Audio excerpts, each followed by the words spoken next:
الطاف بھائی رماد جی صاحب کی گفتگو سن کر اور یہ مجھے اطلاعات مل رہی ہیں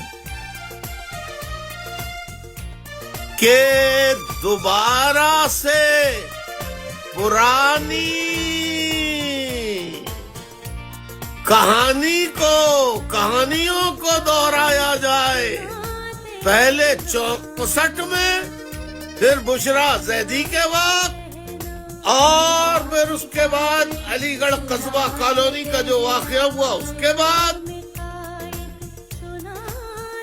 بلا جواز پختون مہاجر فسادات باقاعدہ ایجنسیوں نے کرائے. میں قرآنیہ قسمیہ ثبوت و شواہد کے ساتھ کہتا ہوں، خدا کی قسم یہ ایجنسیوں نے کرائے.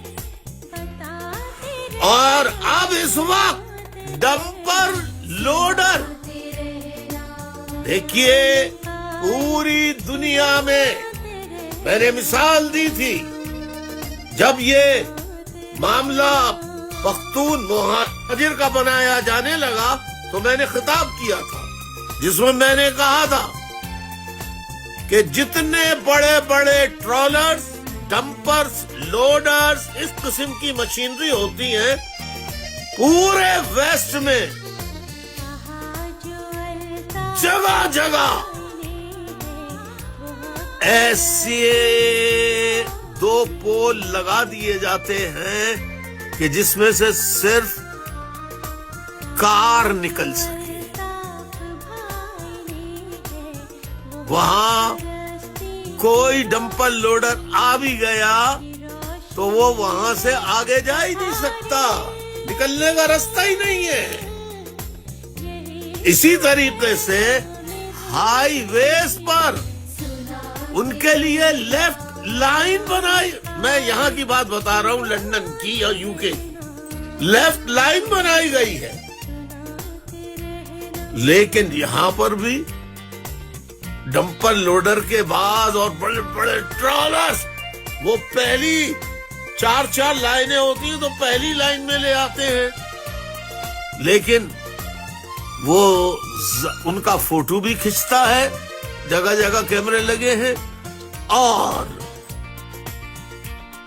پھر ان پہ فائن بھی ایسا ہوتا ہے کہ وہ دوسری مرتبہ اپنے طے کردہ مقام سے زیادہ وہ لائن کراس نہیں کر سکتے. دنیا میں رولز ہیں ٹریفک کے، لہذا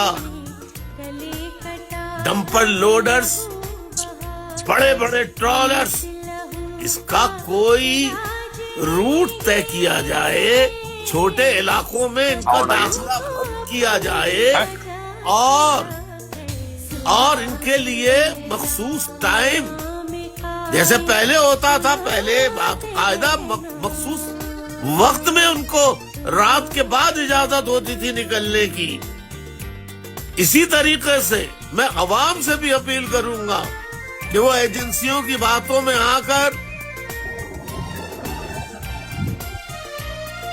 کسی بھی آپ ڈرائیور کو ضرور پکڑیے، مگر اسے پولیس کے حوالے کیجئے، خود مار پیٹ نہ کیجئے، اور برائے کرم ڈمپرز لوڈرز کو یا ٹرالرز کو نہ جلائیے.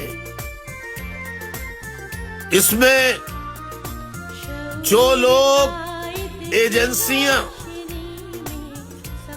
یہ فسادات کرانے کے لیے انہیں غیر قانونی طور پہ اجازت دے رہے ہیں، ایسے عناصر کی بھی ریاست ماں کو خیال کرنا چاہیے. ورنہ میں تو اپیل کر سکتا ہوں، فریاد کر سکتا ہوں کہ اے زما پختونوں، اے میرے پختون بھائیوں، اے میرے کراچی کے بھائیوں مہاجروں، خدا کے لیے پختون مہاجر فساد، میں نے بڑی رات دن محنت کر کے خان عبدالقوی خان مرحوم کو جیل سے لیٹر لکھ کر پھر بات کر کے پوری تفصیلات بتائیں. وہ میرے گھر پہ بھی تشریف لائے, اللہ ان کو غرید رحمت کرے, اور ہم نے پختون مہاجر فساد ختم کرا دیے. اتنا پیارا ماحول بن گیا تھا. اب پھر پختون مہاجر فساد کرانے کی سازش کی جا رہی ہے, جسے مہاجر اور پشتون عوام فوراً محلہ کمیٹیاں بنانا شروع کر دیں آپس میں, جس میں پشتون بھی ہو مہاجر بھی ہو, یعنی علاقے کے لوگ, ہاں وہ کوئی بھی زبان بولتے ہوں, محلہ کمیٹیاں بنائیں جگہ جگہ. اور یہ سڑکوں میں موبائل, ماں بہن بیٹیوں سے پرس جو چھیننے کی وارداتیں ہیں, اس کو روکنے کا واحد طریقہ یہ ہے کہ جگہ جگہ جہاں جہاں جس قوم کا آدمی رہتا ہے وہ محلہ کمیٹی بنائے, اور وہ ان جرائم پیشہ افراد کی گرفت کرے. لیکن خدا کے لیے اس فساد کو نہ ہونے دے. بہت خون معصوموں کا, مہاجروں کا بھی, پشتونوں کا بہہ چکا ہے. خدا را للہ, اللہ رسول کے واسطے اب پختون مہاجر فساد نہیں ہونا چاہیے کسی بھی قیمت پر. یہ میری آپ سے کراچی کے لوگوں فریاد ہے, اپیل ہے, درخواست ہے. بہت شکریہ. شکریہ الطاف بھائی, شکریہ. ایک اور بات آپ کے اس میں ماننا چاہ رہا ہوں, جو پشتون نیشنل جرگہ ہوا تھا اس میں آپ کے جو نمائندے تھے وہ بھی شریک تھے, وہ بھی پشتون نیشنل کورٹ جو جرگہ ہوا تھا 11 اکتوبر کا, تو اس کا نمائندہ تھا.